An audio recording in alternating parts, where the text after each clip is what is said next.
Melissa Lantsman is the Conservative Deputy Leader, and she joins me now. Ms. Lantsman, good to see you again. Thank you for your time today. For having me.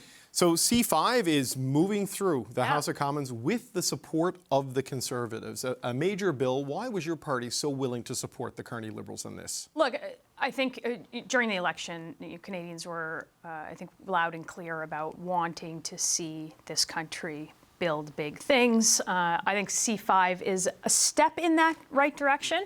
But if you take it back for a second, there is a lot of things that stop us from getting projects built. There's a lot of regulation, there's a lot of red tape, and we continue to believe that getting rid of C-69, that getting rid of the tanker ban, that getting rid of the industrial carbon tax and the emissions cap is the only successful way. You cannot, if the problem is regulation, then writing laws to try to circumvent that regulation probably is worse, or is worse off than just getting rid of those regulations. Okay, you said it's a step in the right direction. It is you a said step. Small. You had your a small step. A small leap in the right direction. But there are the criticism of C-5 before amendment and even since amendment is that it does give some pretty broad powers to the government to override some laws to move fast. Your party suggested some amendments. For example, you can't get around the Conflict of Interest Act. Yeah, there was actually a lot of there. There's a Conflict of Interest Act. There was the Lobbying Act. There was making sure that ministers couldn't get around these things, and it was Conservatives that were there to make sure that was in the legislation, those amendments. But there are still some broad powers there. So why wasn't that enough to stop your party from supporting it, given your concerns about the integrity of the government? Yeah, well, look, we want to make sure that that any step in the right direction, any step that the government is taking, certainly one that was sort of out of our platform, that we would support that. And in this case, we think that this will lead to potentially building projects, but we're going to look at the results of all of this. And we continue, again, to believe that there are pieces of legislation that the Liberals brought in that are going to stop projects from being built. So we'll wait and see and pass judgment, but this is going to be measured on the results. And I'm glad to see that Conservative committee members that we had were there to put forward those amendments in that late night study to make sure that it isn't carte blanche in terms of power. It is a remarkable shift, I think you would agree, to see after the way the last Parliament ended, to see the Conservatives and the Liberals working together to fast-track legislation. I sat with you here, and telling you that when there are things that are moving in the right direction, that Conservatives would support them. Legislation is written behind closed doors, and we want to make sure that Parliament puts that out into the open, make sure that there's a conversation about it, that Canadians are getting the best piece of legislation and the best deal for them. And so, we'll always support things like tax cuts. I said that then. That remains the case today. And then when they fall short, and when there are problems, and when there are things to oppose, we will be there to oppose it, and we've done that. We've demanded a budget. We've demanded that they pay back the taxpayers for the money that they blew on Arrive scam. The contractors with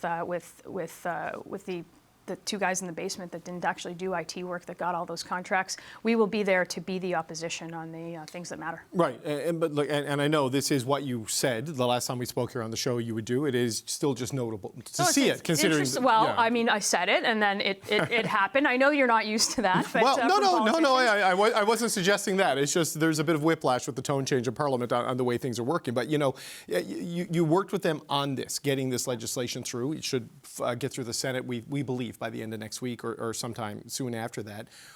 What sense do you have of what projects we will see? I know there's issues around the idea of a pipeline because of British Columbia and going through there and those challenges, but there's a whole suite of other things, right? Uranium mines in Saskatchewan, electrical interties between provinces, spur lines for railways.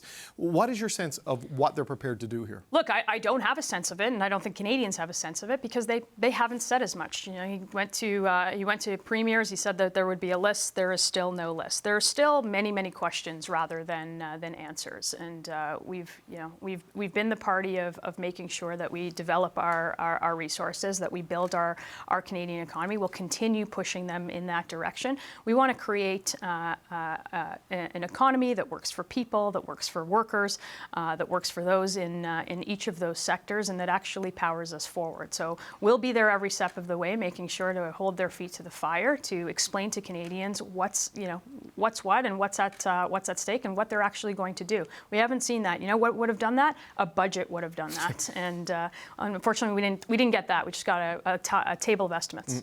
Well, a budget wouldn't have given us a list of projects, I don't think, on that point. I take your point, though, on the need for an update and clarity on the fiscal situation. But on the projects, I just want to ask you about the BC situation, right? Because we do have David Eby saying he doesn't necessarily like the idea of a bitumen pipeline, certainly, going to Kitimat or Prince Rupert.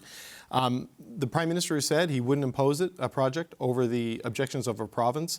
We have Indigenous groups upset with the pace and process around this legislation.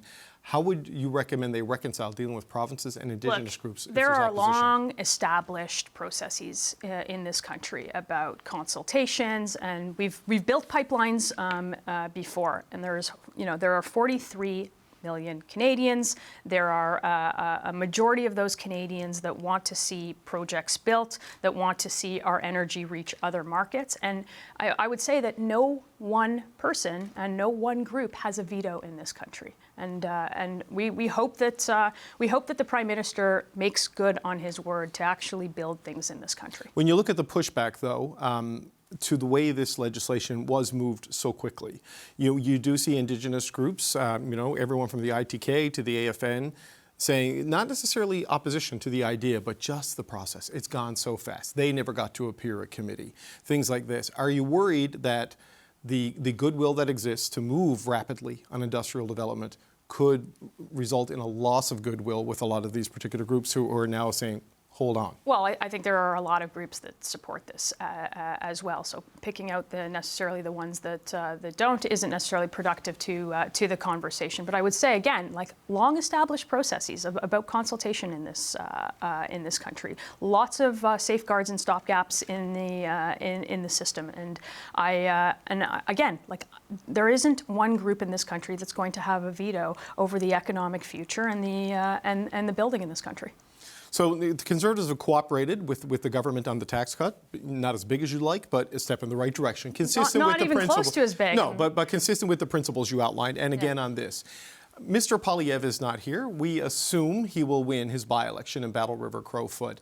Is this the approach we're going to see once Pierre Poilievre is back in Parliament and back as the official opposition leader? Look, I think Pierre's going to spend the summer, obviously, gaining the trust of the people in Battle River Crowfoot, and we very much look forward to him being back in the House. But we are going to support the government where it makes sense, and we are going to oppose the government vigorously where they overstep or they don't go far enough, and we're going to call those things out. Mr. Carney has created lots of tall orders for himself in terms of the expectations that he needs to reach, and we're gonna look at this government based on results. We've done that up until now, and we'll do that going forward. What expectations does Mr. Poilievre need to reach after losing the election and losing his seat? I mean, he's attempting to make a comeback. He will face a leadership review in Calgary in January. I mean, what does he need to do? What expectations does he need to meet to tell Conservatives that despite those two failures, he's still the right person going forward? Well, look, I think in what you just outlined, you can't forget that we've rebuilt or we've reconfigured the Conservative coalition. We've had people who have never voted for us. We've got young people and workers and different parts of that coalition. 8 million votes, 24 more seats. That's a really good place to start from. But of course, like any party, after an election, you take stock, and nobody is saying that you're going to go into the next election doing exactly what you did. But for now, we look forward to him winning that seat in Battle River Crowfoot, where our good friend Damien has stepped aside for that to happen, and we look forward to having him in the House. Yeah, look, I get your argument on the top-line metrics, but he did lose his seat, right? So, I mean, that there is a message in that. I just wonder how you think he's interpreting that message, because I've never really seen him reflect on that publicly and what he took from that and how it might change how he approaches politics going forward? Well, look, I told you before that I think certainly it's a setback for any MP, but I think he's going to work hard to to earn the trust and learn the people of at least that region in Alberta. He's born and raised there, so incredibly helpful in understanding the culture and the people. And I think as a reflection, I think he's got work to do to earn that trust, and I have no doubt not only has that work started, that he's going to do it, and he's going to do it very successfully. And what about on the larger issue, just as a final point, of a formal post-mortem? Like, I know the top-line metrics should talk about more than 8 million people, but it was like 8.5 for the Liberals, right? So there was growth and coalescing between the two historically dominant parties. Sure.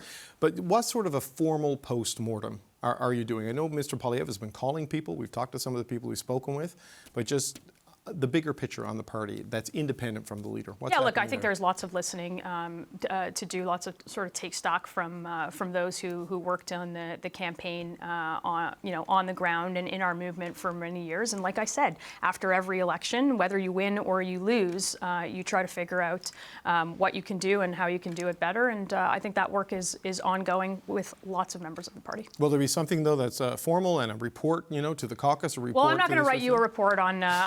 I don't expect to see it. I'm just curious for your party membership. So we won't necessarily write the CBC report, but certainly we'll take a look at what that means for us. Okay, Melissa Lantsman, Deputy Conservative Leader. We appreciate your time. Thank you.